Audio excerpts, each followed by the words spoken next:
Thank you for joining us for Real Talk as we seek to have conversations about things that are important to real life and things that we believe that the church should have a voice on. So thank you for joining us. Let's see how this went. All right, everybody, we're doing a Real Talk conversation tonight about an incredibly important topic on racial unity. This is coming off Sunday's time together where we had a special speaker in, Telvin Howe, who I thought did a wonderful job in talking about racial unity. But I want to welcome everybody into the conversation tonight to talk for real about this subject. And just beginning, I think it was really good to point out and what Telvin had to say about our ability to really listen and listen to each other, talk about racial unity and the diversity that's out there. So let me hear your thoughts about that when he talked about listening and how we should listen to each other. Do you think we're listening enough, or should we listen more to each other? Well, I always think we need to be listening more, but at the same time, it's not just listening, it's like that we're creating the presence and the atmosphere for people to feel comfortable and to share. Yeah. Yeah, I think that's a really big thing too, because I mean, even listening to things that he had to say and like his perspective on certain things, I found myself, I think one big thing that we notice is people always want to comment, or like they want to have a debate, or they just, sometimes people just want to talk to change your mind versus to just like kind of communicate and understand each other's perspective versus like, I want you to think how I'm thinking, and I think sometimes like where we stand depends on what you've been through or where you've sat before or where you're currently sitting at. And I think that's a really, really big thing for us to kind of reflect on and to really open our hearts to listen each other out. Yeah, I agree. It's good. All right. So we're going to listen to each other tonight. We're going to talk and listen. Yes. But I'd like to just find out in the room from individuals, what are some of the biases that you have felt in your own life? Maybe an example and how it made you feel. AD, have you felt that? I grew up in Manassas, and I guess, 80s that you had a whole aspect of young thug doing this, doing that. But, I grew up in a household where that really didn't exist. It wasn't allowed. So I feel a lot of times I was, that stereotype was placed upon me. But regardless of my upbringing or how I actually arrived, people always put that perspective on you. But that was something very common. Again, that's the whole Manassas area, Northern Virginia, which I see totally different now growing up as opposed to when I was there. So it's really funny to be out here in the valley, and it's very much what it used to be out in Northern Virginia, where you had, it was a greater, it was more polarizing. It was a lot white, a lot more black there, kind of like you have out here. It's like very few other, minorities. You just had your predominant white and black. But that was really odd to see that and to come here to the valley now and have similar things go on. But I want to say we're a lot more progressive. Times have changed, people have changed, attitudes have changed. I grew up outside the city, more closer to the country Amish area. But where I grew up, it was a very heavy Hispanic population, and I'm like Filipino, Hawaiian, Japanese, but with my color of my skin, I blend in with anything and everything. So I pretty much heard almost every single racial comment, thrown with whatever the color of my skin may be. But being younger, it's like I was very naive to racial comments. Even like elementary school, people would make comments, and I didn't understand it, or I didn't want to understand it. And so I really embraced like my Hawaiian heritage, my Filipino heritage. I wear Hawaiian shirts every day. I think I was such a dork growing up, but but it was like I was very proud of my heritage and and I wanted people to know who that was, but it probably wasn't until I was older I was able to kind of catch things that were either being said or how people were perceiving me. That's when it began to affect me a little more in the sense of like, okay, that hurt, or that is offensive, like and that was things that I'm experiencing because I was also growing up from a town that was the third largest KKK clan in America, and so there's a lot of things, not just me, but a lot of my friends that were African American, Hispanic, Asian.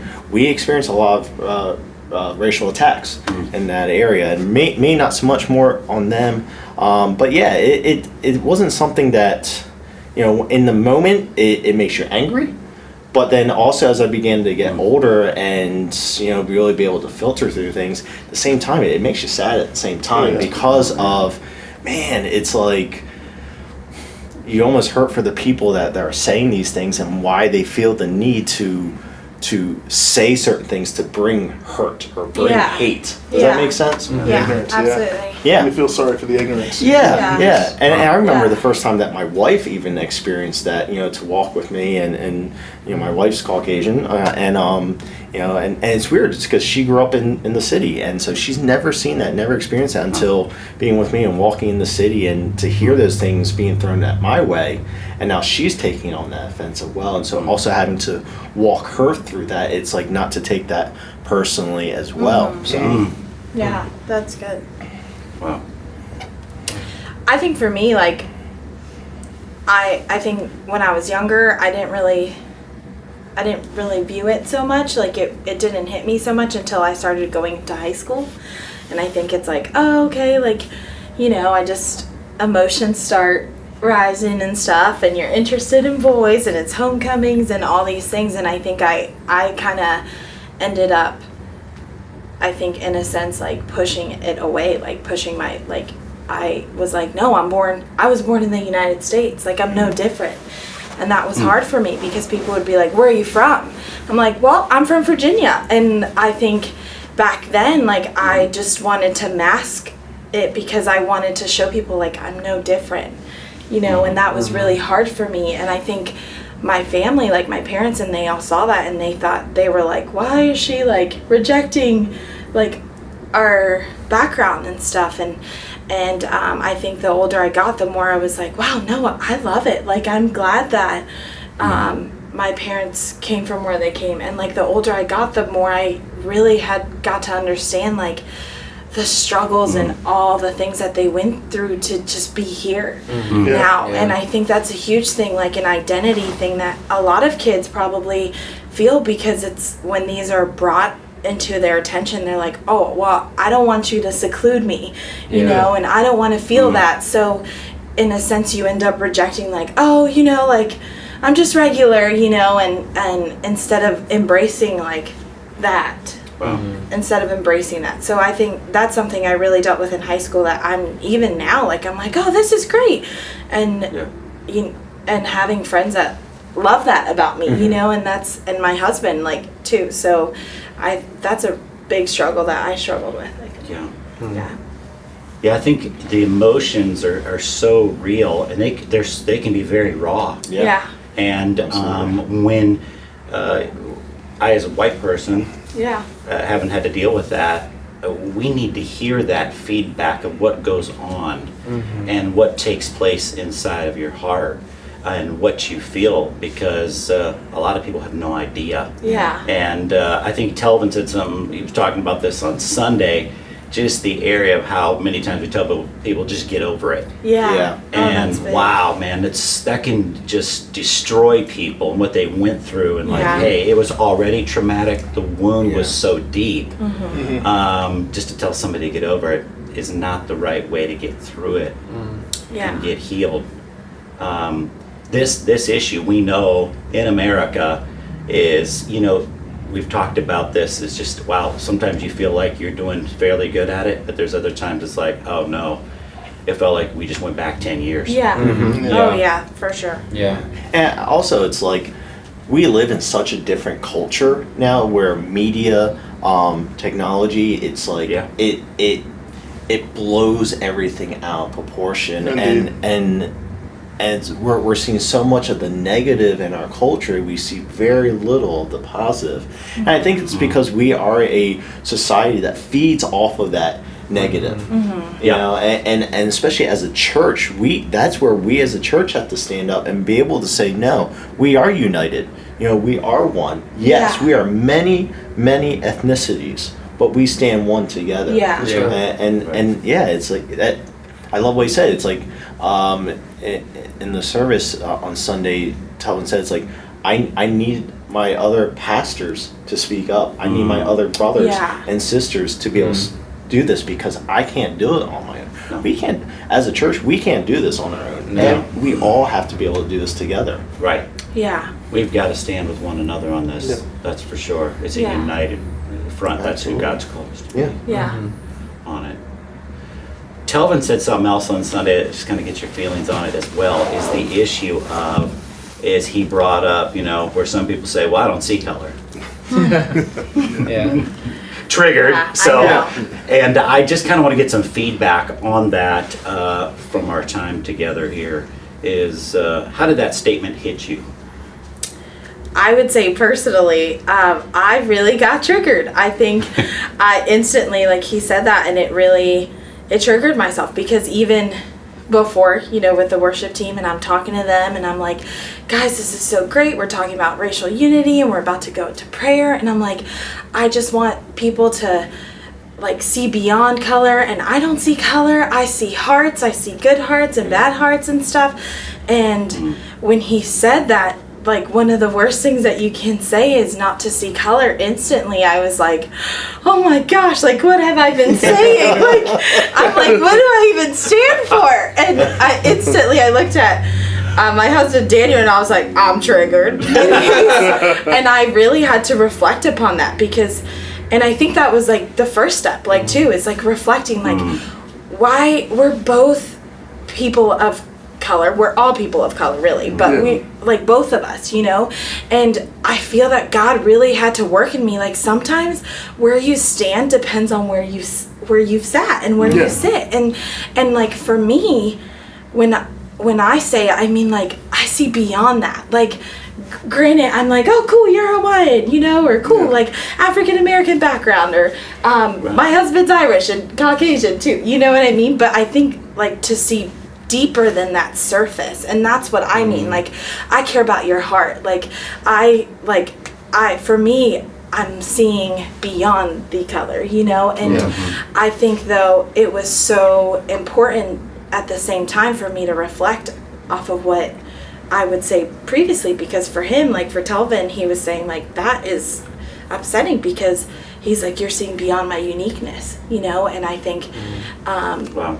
I think understanding, like, where we each come from, and that's where the conversation has to happen. Yeah. Like, 100%, and I wanted nothing to just have this conversation with him, to be like, I am so sorry, like, if, you know, where I was coming from, where I come from is from this standpoint, and I totally understand how you would perceive that differently, you know. And it really, like, had me reflect on that too, because I'm like, well, for me, I'm like, I'm not seeing past your uniqueness. I see your uniqueness and more. Yeah. You know. And but I really like that he said that, because I think that's a big thing, like, to have to reflect on ourselves as well, to really get that true perspective. Yeah. You know. I think it's all about, you know, having that conversation. Yeah. And his statement was more to trigger the conversation, because it's all about the context. Yeah. You're right. It's Yeah. about where you've been. It's all about the experience. Yeah. You know, have you been in a position where everybody's just this and I'm not seeing color? Yeah. Or have you been in a position Yeah. where everybody's unique and I'm going to call you all out Yeah. by color? So you're all segregated by this. And Yeah. no, I don't want to be thought of like Yeah. that. Or no, I don't want to be Yeah. thought as, you know, just homogenized one. So, Yeah. Wow. Yeah. So it's all about that context. Yeah. I think it's good. Absolutely. And I think that's a big thing too, that we really need to realize, is, like, sometimes when people are making these statements, or they're saying these things, like, before we jump the assumption, right? Before we jump to that assumption and are like, why are you saying that about me? Or that's rude. Like, really opening and just, like, I want to know your feelings behind that. Like, why, you know, like, I want to understand why you stand behind that, you know? And the biggest thing is, like, being open to conversations. And like he said, like, having that grace, like, to understand, like, the grace, like, for me, like, if I said that in front of him, he'd be like, oh my gosh, like, that's the worst thing you could say. But allowing the grace for each of us to fully understand where we came from. Yeah, I think that's great. It's good. The uniqueness. Yeah. You know, so looking at this, and we see in America where we live, there's this white privilege.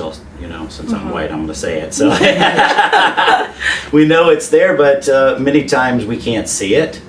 How can we help each other see it? I mean, because maybe it'll come off offensive, but it's there. It's prevalent.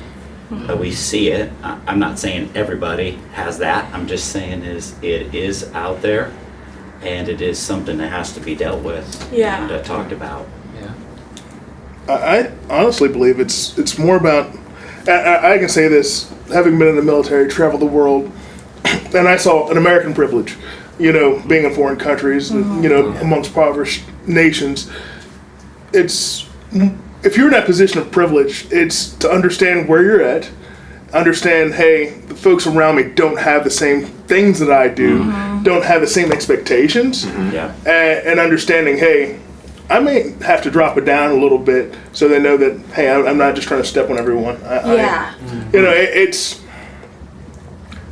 and I don't want to say humble, but it's just being aware that you know, others around you may not have the same thought, or may not have the same coming up. You know what I mean? That these things are just expected. They're a little bit different. Okay. Yeah, I think that's a really good point. It you know, it is humility. It is humbling, because again, I look at where our society is. It's to broadcast yourself, to broadcast your accolades and your positions and your achievements, you know, and with that, and that is not just something that happens with our country. Our world sees that.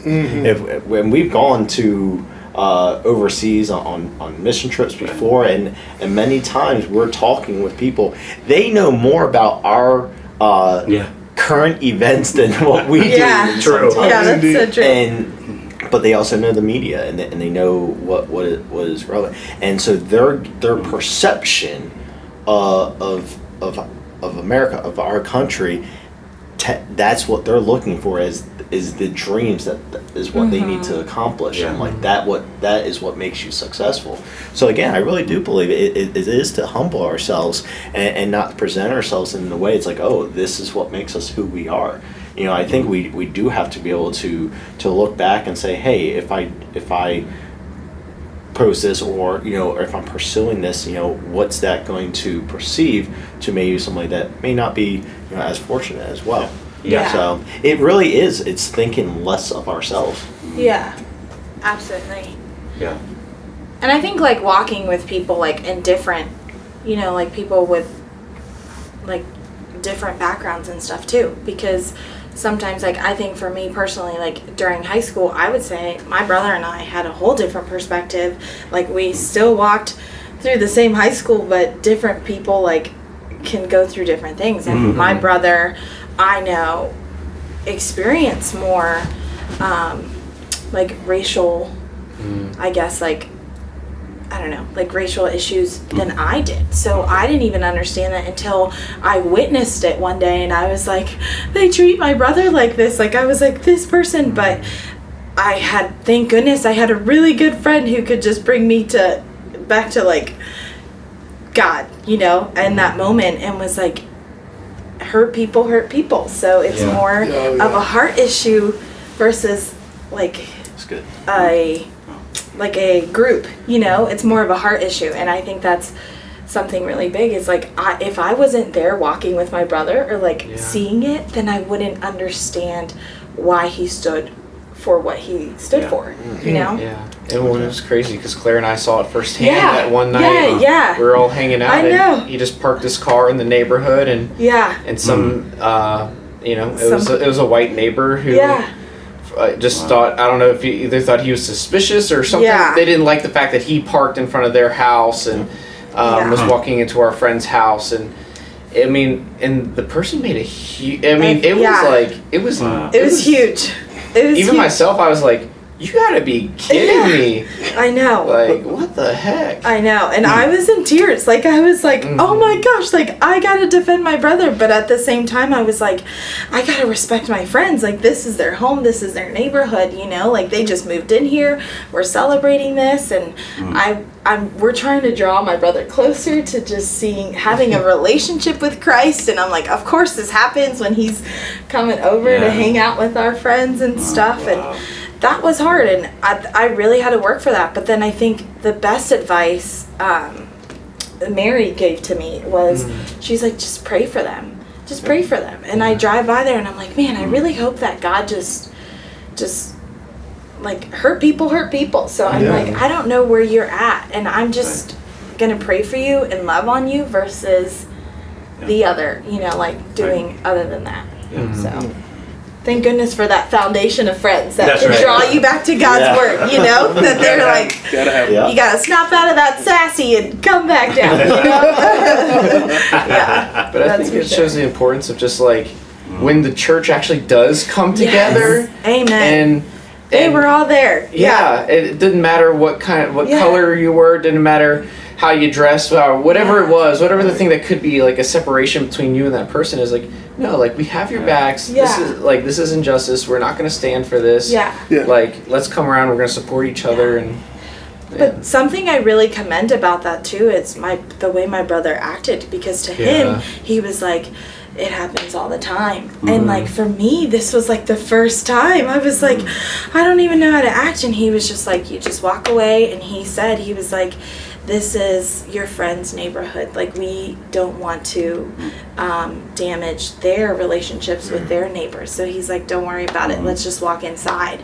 And I'm like, no, like, let's in that moment. And so for him to just even humble himself and understand that, like, that really made me reflect on myself too. Like, I was like, wow. Oh man, you know, these things, those are, as I know all of us feel this way in some way or another, it saddened my heart. And listening to stories that Telvin even told on Sunday was just saddened my heart. These things that continue to happen. And how, like we're saying, as the body of Christ, we're called, with God's help, through the local church, to be change agents. Yes, that's right. Towards racial unity. Yeah. And I love how Telvin brought out about the church of Antioch, on how, I thought it was so cool how he talked about that. That was a very diverse church, a lot of ethnicities in it that came together that God used. There were some big challenges, you know? That's right. And that God used, and I think that's just right where the church is at. He said, man, one of these last greatest hurdles, you know, of the church is this racial division that we see, and how we've got to do better. We've got to do a whole lot better than where we've been. What are some ways that you guys think that we can celebrate our differences then in the body of Christ as Christians? I think it's a fact of just embracing each other's differences. You know what I mean? And embracing your background, embracing Mike's background, and embracing all backgrounds. You know, even the Irish and because everyone comes from somewhere. Yes, amen. There's very few people that are from here. Just from here, exactly. That's so true. It's just respecting one another, and I think that's the biggest thing. Respecting, hey, we all come from somewhere. We're here. We're all here to worship. We're all here to give thanks and honor to God. You know what? You're giving thanks and honor to God too. Let's do it together. You know, let's be comfortable and invite people in. And I love what Telvin said on Sunday. You know, your pursuit for one another, despite differences in background or past or ethnicity. You know, your pursuit of people is out of an attitude of love and not because I have to. If we as the church had the mindset of pursuing people of different ethnicities because I need a colored person in my friend group, then we don't have the right heart. Right. That's or true. That's a good point. our church is too white, or our church is too black, or our church is too this, and we need to have other. If we go in with the wrong attitude and a heart, then it's not aligned with God, and so it's because we genuinely love people, Right. and it's like that. That's what we look at the early church. They genuinely loved one another, and I think that's where love will see past hurts. Love will see past differences. Yeah. Love will just see the people as God created them to be. Yeah, that's true. Good. And I would say, like, for my parents, like, I feel like my mom was more so shy. Like, she would always be more shy, like, when I did have friends of other ethnic backgrounds, like, when, and she wouldn't really talk so much until I now have really great friends who want to talk to my mom, and then they're like, cook us something, like, cook us, like, your stuff. And then my mom's like, wow, I love cooking. Like, that's her, like, love language, And now they're like, hey, when's your mom cooking? Like, and she's like, wow, like, and I've never seen, like, her just a new confidence kind of build. And now when these friends come over, she's like, hey, I'll grab your baby, here's a plate, see ya. Like, she's awesome. like, just that true fellowship. And I've seen that shift in my parents' hearts too. And I think that's the biggest thing, is like that with other, like, everybody, if we did that to everyone, it's like, wow, you learn to appreciate, like, why they do certain things and certain traditions and stuff that they do.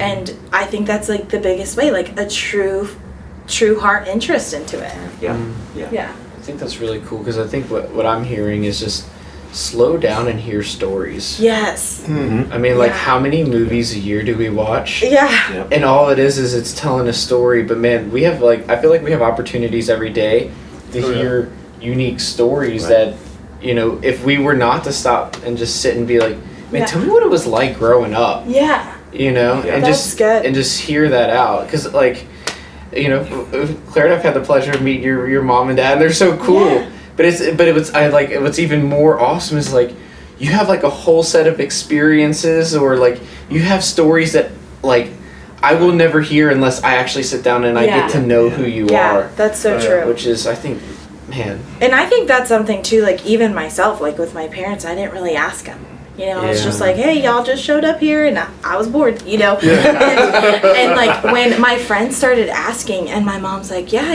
like, my mom came here when she was like 17. I'm like, put myself in those shoes, like, at 17, leaving your country and stuff. And she's like, I had to for, like, the better of her family at home and stuff like that. And, like, just to, even when my mom, like, took me to El Salvador, and just to walk the footsteps, I'm like, how did you get, like, you live this, Mom? Like, I feel like it was like when in school they talked about, like, living like the Pilgrims or something. I was like, Mom, like, you, like, they didn't have running water where she, like, was born. They didn't have electricity. We brought, like, a lantern and stuff, and everybody was like, you brought lanterns. Like, it was, and it really changed my perspective too, to even embrace, like, yeah, that's my mom. Like, my mom and my father came from El Salvador, and their cooking is bomb, and they lived in this world, and, like, and now, like, even for her, like, to be able to see the fruit of it, like, and I know, like, she tears up over all of her kids, because she has a different, like, she went through something so different than I would have ever. And like, the biggest thing my dad said, he was like, my first pair of shoes was when I was 12. I was like, wow, mine was probably like a month old, like, and just to be able to understand, like, all of that, you get to embrace, like, other people's walk of life. I want to thank you guys so much for sharing on racial unity. This has been a great topic, and I appreciate, there's so many great stories that are here inside of the room, and we got to be reminded of what Jesus has brought to each and every one of us, that we have inherent value inside of us. It's not value we place on each other. It's the value that God's already put inside of us, and we need to just honor the image of God in every person that we see and come in contact with. So thank you so much.